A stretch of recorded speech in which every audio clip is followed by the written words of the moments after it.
Can President Trump really take ownership of Gaza and turn it into the Riviera of the Middle East? The U.S. will take over the Gaza Strip, and we will do a job with it too. We'll own it. This is the area we're talking about, the Gaza Strip on the Mediterranean. It's around 25 miles long and roughly 6 miles wide. Around 2 million Palestinians live there, most of whom have been displaced internally by the war between Hamas and Israel. A huge amount of damage has been done to infrastructure over the past 15 months too. But could Gaza end up under US ownership as part of a reconstruction plan?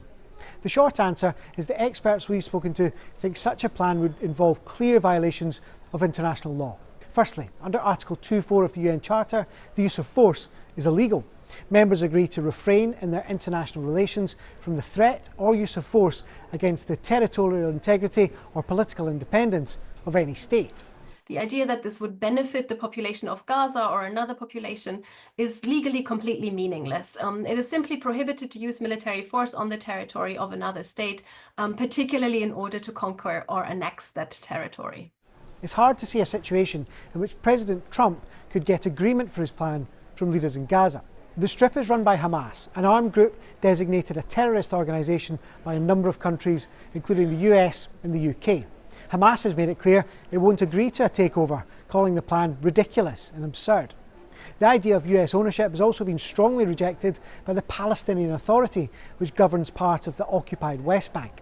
Israel can't make the decision to cede territory in Gaza, according to legal experts, who say it has no right to do so as an occupying power.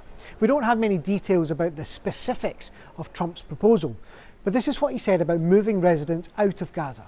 I think that if we can resettle, and I believe we can do it in areas where the leaders currently say no. The Geneva Conventions, a set of international laws, prohibit forced permanent displacement. Here's Article 49. It says individual or mass forcible transfers, as well as deportations of protected persons from occupied territory, are prohibited, regardless of their motive. It's a violation of rules which have been created by states, and it is a violation of international agreements and international customary rules of international law, which prohibit the forced displacement of people. It's also not clear where any displaced people would go. Trump suggested they could be housed in parts of Jordan, Egypt and other nearby countries. But Arab states have rejected the idea and previously said it threatens the region's stability and undermines prospects for peace.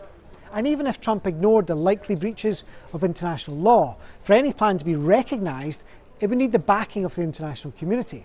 There's little sign of that today. The UN and many of the US's EU and Western allies instead back a two-state solution, which would involve the formation of a Palestinian state alongside Israel.